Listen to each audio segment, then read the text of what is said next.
There are secrets in Middle-earth that not even the wisest lore masters can uncover. Mysteries buried so deep they threaten to break the mind of anyone who dares to look too closely.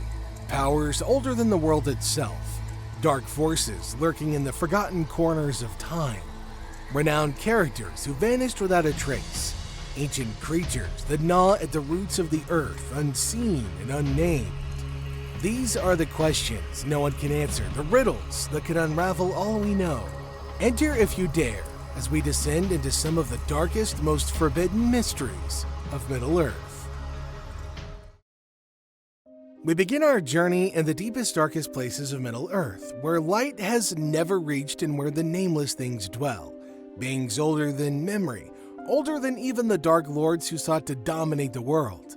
After his fall beneath Moria, Gandalf spoke of them and whispered dread. Far, far below the deepest delvings of the dwarves, the world is gnawed by nameless things. These creatures lurk in the deepest abysses beneath the earth, far deeper than Sauron's or even Morgoth's reach. They are perhaps older even than the Valar, born in the chaos of the world's creation, before form and order were imposed on Arda. Some speculate that these beings are twisted remnants of a time when the earth was still unformed, feeding on stone and shadow, lurking where no light or living being has ever ventured. Not even the elves, with their vast knowledge of the ancient world, have names or stories for these entities. They're forgotten by all but Earth itself, buried so deep that even the evil of Morgoth's corruption never touched them. What these nameless things truly are, spirits of darkness, ancient monsters, or something more alien and terrible, remains a terrifying mystery. They wait in the darkness beneath the foundations of Middle-earth, a reminder that even in a world full of dark powers, there are older, more terrifying secrets yet undiscovered. Next on our list are the Palantíri, seeing stones of incredible power, likely crafted by the great Fëanor. The Palantíri were relics of Valinor, gifted to the Númenórean kings. It's said that more of these stones once existed, but many were lost when Númenor sank beneath the waves in the Second Age. Only 7 were saved, brought to Middle-earth by Elendil and the Faithful, to serve as instruments of sight and communication across vast distances. But these stones, meant for wisdom and unity, became dangerous tools in the hands of those who sought to control them. Sauron, in his dark tower of Barad-dûr, possessed the Ithil Stone, once housed in Minas Ithil before the city fell to his armies. Through it, he wielded a subtle power, twisting the visions seen by others and bending them to his will. Saruman, who controlled the Orthanc Stone in Isengard, believed he could outwit the Dark Lord. Instead, he fell under Sauron's shadow, his mind ensnared by the very tool he thought he had mastered. In Minas Tirith, Denethor held the Honor Stone, using it in his desperation to glimpse the future of Gondor. But Sauron, through his stone, poisoned Denethor's visions, showing him only ruin and hopelessness. The steward's mind shattered, driving him to madness as he believed Gondor was doomed. The other stones were lost to time. The Amansul Stone, once housed in the great watchtower of Weathertop, vanished when Arnor fell, and its fate remains a mystery. The stone of, I'm not even going to try to pronounce this one, let's just call it Onomatopoeia, was also lost, its resting place buried in the forgotten lands of Eriador. Perhaps even now these lost stones lie hidden, waiting to be found, waiting for those brave or reckless enough to peer into their depths once more. Each stone offered glimpses of distant lands and events, but their power came with a cost. The stones showed truths, but they could also deceive, leading their users into despair and madness. Sauron's grip on the Ithil Stone spread far, corrupting even the greatest minds of Middle-earth. And still, some stones remain lost, perhaps deep beneath the ocean where Númenor sank, or buried in the ruins of long-fallen kingdoms. What secrets would they reveal if uncovered today, and what new darkness might they awaken? Coming in at number 5 is the creation of the Orcs.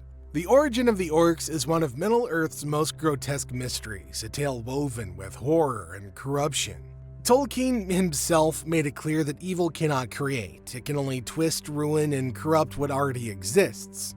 And the Orcs are perhaps the most twisted of all. According to the oldest elven lore, Morgoth, the first Dark Lord, captured the earliest elves who awoke at, I'm just going to call it accordion. You can figure out what that name is on your own.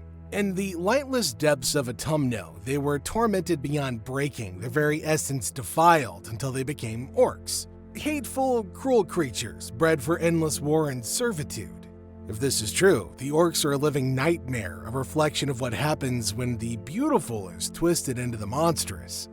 But other theories offer no less disturbing explanations. Some believe Morgoth used the primitive men who wandered Middle-earth in those early days, or even beasts, bending their forms and minds to his dark will. If true, the orcs were shaped from the most innocent of life, transformed into creatures who knew only malice and hunger. Yet, no matter what the raw material, Morgoth's evil could not create, it could only desecrate, turning what once was free into something bound by darkness. After Morgoth's fall, Sauron continued his black art. He bred new generations of orcs, perhaps mixing their blood with men to produce the Uruk-hai, larger, fiercer, and more terrifying than their predecessors. The true nature of these orcs remains unknown, but they serve Sauron with the same relentless hatred, their twisted existence an eternal mockery on life itself. What remains is a haunting question. Were the orcs once beings of light, their souls trapped in bodies twisted by dark magic? Or were they nothing more than tools of pure evil created by defiling innocent creatures? Whatever the truth, their existence is a dark testament to the fact that evil does not create, it only corrupts and destroys.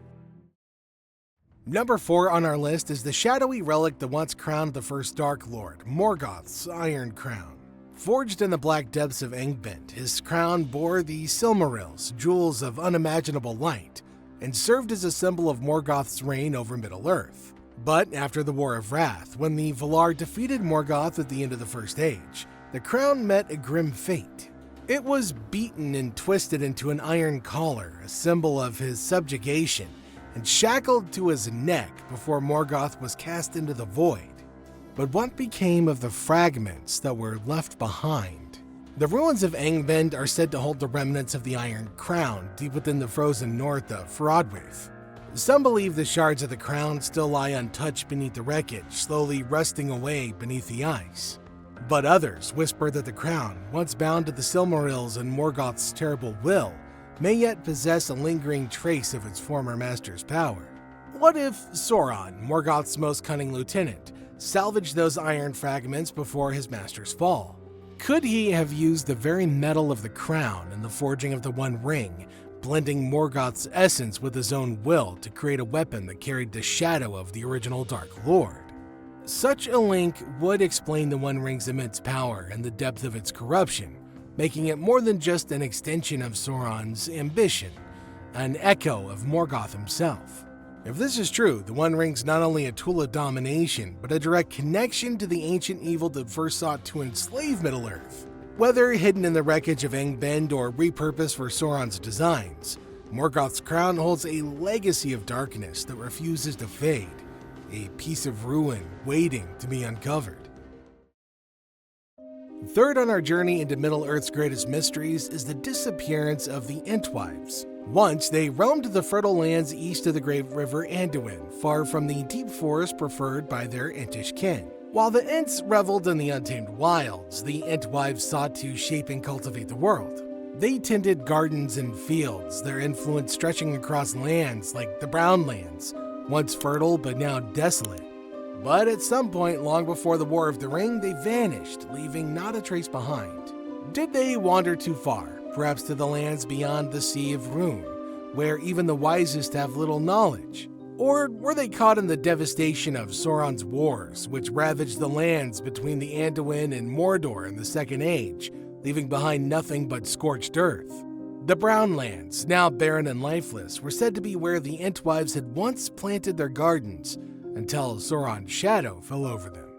Even Treebeard, who walked the world before the rise of the sun and moon, doesn't know what became of them.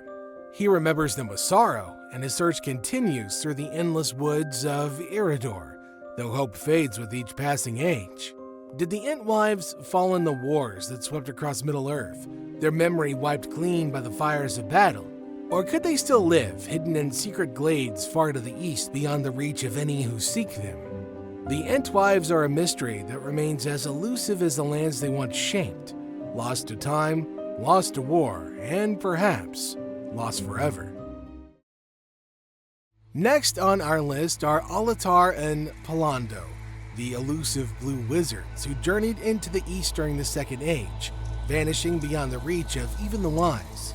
While Gandalf and Saruman's paths were deeply entwined with the events of Middle-earth, the other two traveled far beyond the borders of known lands, into the deserts of Khand, the steppes of Rhûn, and perhaps the jagged peaks of Orakami Mountains.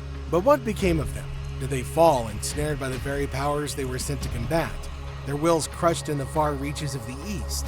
Or did they forge new realms, leading the tribes of Rhûn or Harad to victories in wars unseen by the West? Entire civilizations could have risen and crumbled under their influence, their deeds lost to the passage of time. Or perhaps something older and darker consumed them, leaving no trace of their mission. The East remains a mystery, its deserts and mountains swallowing all who seek to know its secrets. The fate of the Blue Wizards is a silence that haunts those lands, a story of loss buried in a distant corner of the world. At the top of our list, in the deep shadowy roots of Middle-earth's most ancient history, there's a one figure who remains an unsolvable enigma: Tom Bombadil. He is called Eldest, a title that stretches back beyond the memory of even the most ancient beings, and with it a sense that he may be far older than Middle-earth itself. While kings and sorcerers crumble under the One Ring's seductive power, jolly old Tom Bombadil holds it in his hand like a child's toy, utterly indifferent to the evil contained within it. Who is this being, so detached from the chaos of the world yet so impossibly powerful? Some believe that Tom is more than flesh and blood, that he's the living embodiment of the music of Iluvatar, the divine song that brought the world into existence. Could he be the music itself, woven into the very essence of Middle-earth, beyond the reach of any dark force? Others whisper that his presence may even be more profound, that Tom Bombadil could be an incarnation of Iluvatar himself, the unseen hand guiding the universe, disguised in the simplest and most bewildering form. Yet with all his mystery, Tom Bombadil is maddeningly indifferent to the struggles of the world. His laughter, his whimsical songs, and his carefree wandering are a veil over something far greater. Gandalf could not unravel him. Elves who remember the world before the sun and moon cannot fathom his depths. Tom Bombadil stands apart, a creature who could reshape the fate of Middle-earth with a whisper, yet chooses to remain hidden in the Forgotten Woods, untouched by ambition or fear. And so the question remains, what power truly lies behind the Eldest's cheerful eyes? The answer may be beyond even the world's imagining. These secrets may be lost forever, buried in the dark corners of Middle-earth, where even the boldest fear to tread. But the pull of the unknown is irresistible, drawing us deeper into the shadows. Do you dare seek more? Subscribe and follow us as we venture further into the hidden depths, where each mystery we uncover might lead to answers, or awaken something better left undisturbed.